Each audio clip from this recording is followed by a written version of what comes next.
dia, colegas. Eu sou Jair Barbosa. Estamos aqui na Defensoria Pública do Estado da Bahia, no CAB, e estamos com a defensora pública, a doutora Thaís Lopes, e vamos conversar um pouco com ela. Bom dia, doutora.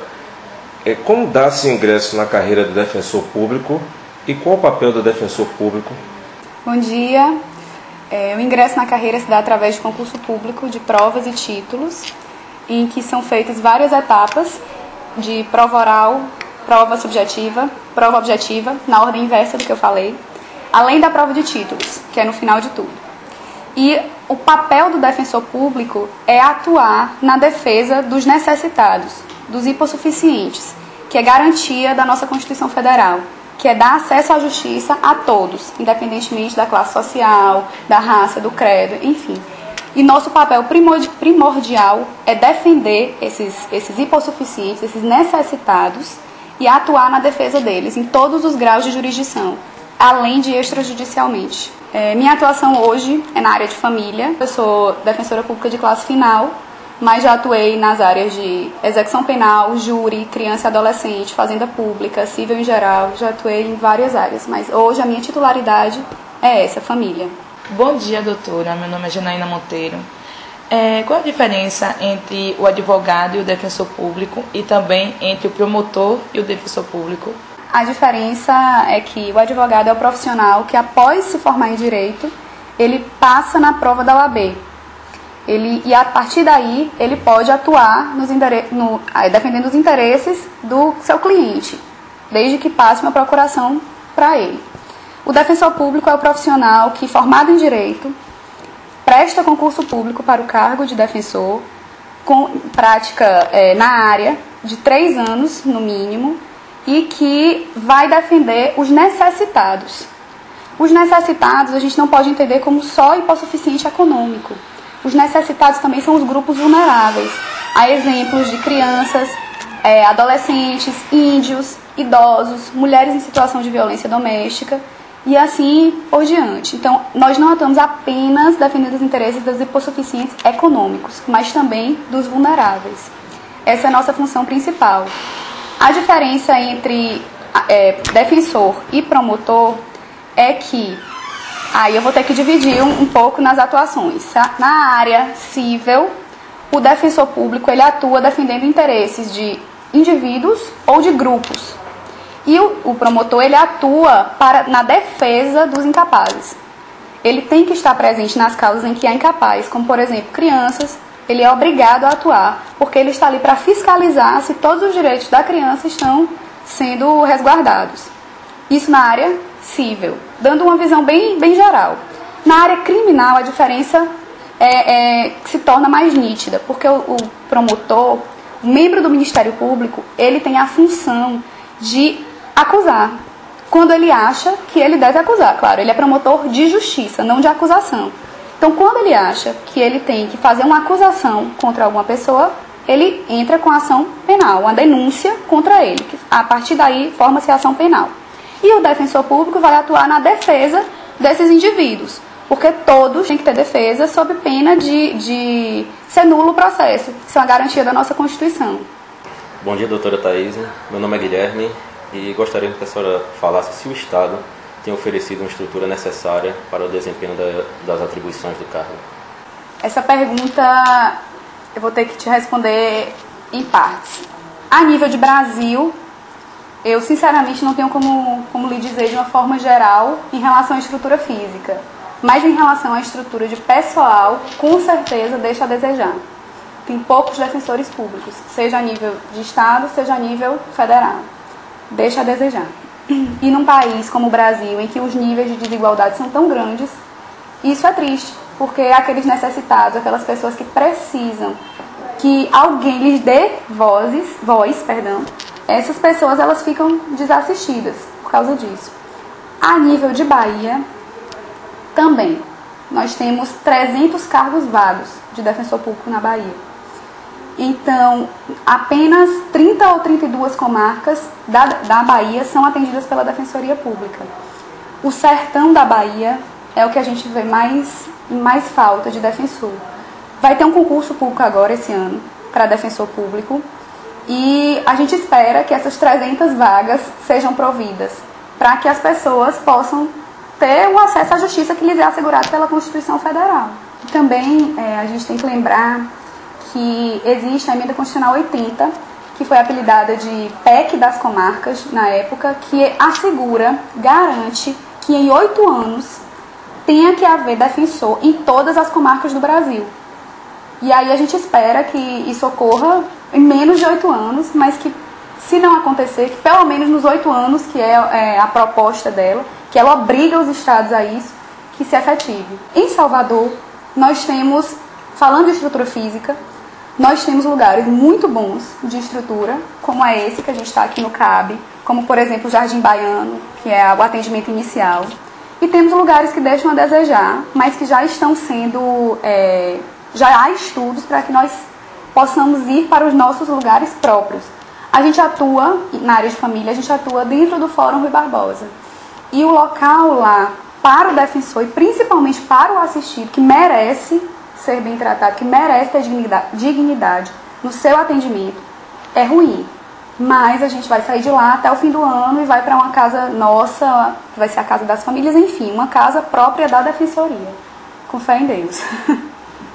Bom dia, doutora. Meu nome é Ildete da Cruz e eu queria saber quais são os pontos positivos e os pontos negativos dentro da profissão. Eu vou começar respondendo os pontos negativos. O ponto negativo que eu acho assim, que se sobressai na defensoria é a sobrecarga de trabalho. Nós temos muita coisa para colocar em dia, muitos prazos, muitas pessoas para atender. E a gente precisa prestar um atendimento humanizado para essas pessoas. Eu não posso atender uma pessoa, falar apenas o jurídico e não prestar o atendimento para ela, porque muitas vezes são pessoas sensibilizadas, são pessoas que já sofrem a vida inteira e quando chegam na defensoria elas têm que receber um tratamento digno em todo lugar, mas na defensoria principalmente, porque uma das nossas funções primordiais é a defesa dos direitos humanos. Essa parte já é inclusive um ponto positivo que eu acho, já mudei para o positivo, porque eu acho isso muito importante e gosto dessa parte, de tratar bem as pessoas, de dar dignidade às pessoas que muitas vezes na rua não encontra isso. Então assim, um defensor tem que responder por muita coisa, muita. Um defensor apenas tem que fazer o trabalho de 2 às vezes, entendeu? Então, quando houver mais defensores na Bahia, esse ponto negativo ele vai acabar. Quanto aos pontos positivos, esse que eu falei já da questão de tratar bem as pessoas, para mim é um. Eu gosto de, no meu trabalho, eu ter essa função, além de ser uma obrigação minha como pessoa, não de qualquer pessoa, é uma obrigação minha como defensora. E isso eu gosto, isso eu acho importante. Porque as pessoas encontram na defensoria o apoio que elas precisam. É na defensoria que elas se sentem seguras. A gente também, outra coisa que eu acho importante é, muitas vezes o conflito não chega no judiciário. Muitas vezes. A gente tenta chamar as pessoas e resolver extrajudicialmente o conflito. Resolve o conflito, não chega no judiciário. O ex-ministro do STF, Aires Brito, ele usa uma frase que eu acho muito bonita, que é mais ou menos assim. Ele diz que a defensoria pública, mais do que um meio de vida, é talvez uma das mais belas formas de viver. E eu acredito nisso. Doutora, qual o caso mais marcante a senhora já vivenciou no desempenho das atribuições do cargo e ou se a doutora sente-se ou sentiu-se ameaçada ocorrendo algum risco no exercício das atribuições do cargo? O caso mais marcante que me vem à mente agora é um caso, na verdade, triste. Eu atuava na defesa das vítimas de violência doméstica, numa comarca do interior. E atendi uma senhora que veio com a sua filha, depois eu descobri que ela tinha 11 meses de vida, no colo, atendi, conversei, fiz a petição, requeri medidas protetivas para ela. As medidas protetivas foram deferidas e eu vim para Salvador. Quando eu cheguei em Salvador, umas 2, 3 semanas depois, me telefonaram dessa comarca que eu atuava para me contar que essa minha assistida tinha sido assassinada e a filhinha também, pelo agressor, de quem ela tinha recebido a proteção do Estado. Ela tinha recebido a proteção do Estado contra ele e 10 dias depois de ele ser intimado da proibição de se aproximar dela, de frequentar os lugares que ela frequenta, enfim, depois dele receber 10 dias depois, ele foi até a casa dela e deu tiro nela e na criança. E a criança morreu e me contaram que ela também. Um ano depois, eu estava aqui e uma colega dessa comarca do interior me contou que, na verdade, ela não tinha morrido, que só tinha morrido a criança. O Estado tinha colocado ela numa proteção, contado para todas as pessoas que ela tinha morrido, para que ele, que estava foragido, não voltasse para matá-la. E aí, depois que ele foi preso, foi que ela apareceu novamente, foi que ela voltou e as pessoas descobriram que ela tinha sobrevivido. Mas a marca que fica pela morte da filha, pelo pai, que era o pai da criança, isso até hoje me marca. A questão da ameaça. Diariamente eu não me sinto ameaçada, não. Ainda mais nessa função que eu atuo hoje, que é a função de família. Lá nós resolvemos conflitos familiares, enfim, além de família, sucessões, questões de inventário, arrolamento, testamento, enfim. Hoje não, mas na área criminal eu já me senti ameaçada, porque, especialmente no júri. Porque no júri eu estava lá defendendo o acusado de praticar um homicídio. Ele não tinha sido condenado ainda, então ele não pode ser considerado culpado. Eu estava lá defendendo o acusado. E muitas vezes os leigos, as pessoas da família da vítima, elas não entendiam a minha função.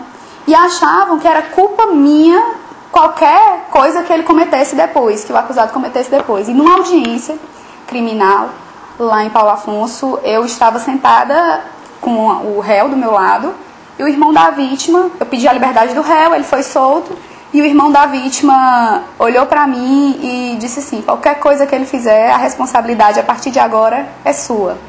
Nesse momento eu fiquei, não me mostrei para ele que eu fiquei intimidada, mas eu fiquei com medo. Mas passou, saí de Paulo Afonso e nunca mais me senti ameaçada por nada. Doutora Thaís, gostaríamos de parabenizá-la, e a equipe agradece, e que a doutora continue seja bem sucedida na defesa de seus assistidos. Eu que agradeço, desejo a vocês muito sucesso também. Espero que vocês tenham gostado da Defensoria Pública e nós estaremos sempre portas abertas para vocês e para os estudantes que quiserem conhecer mais sobre a gente.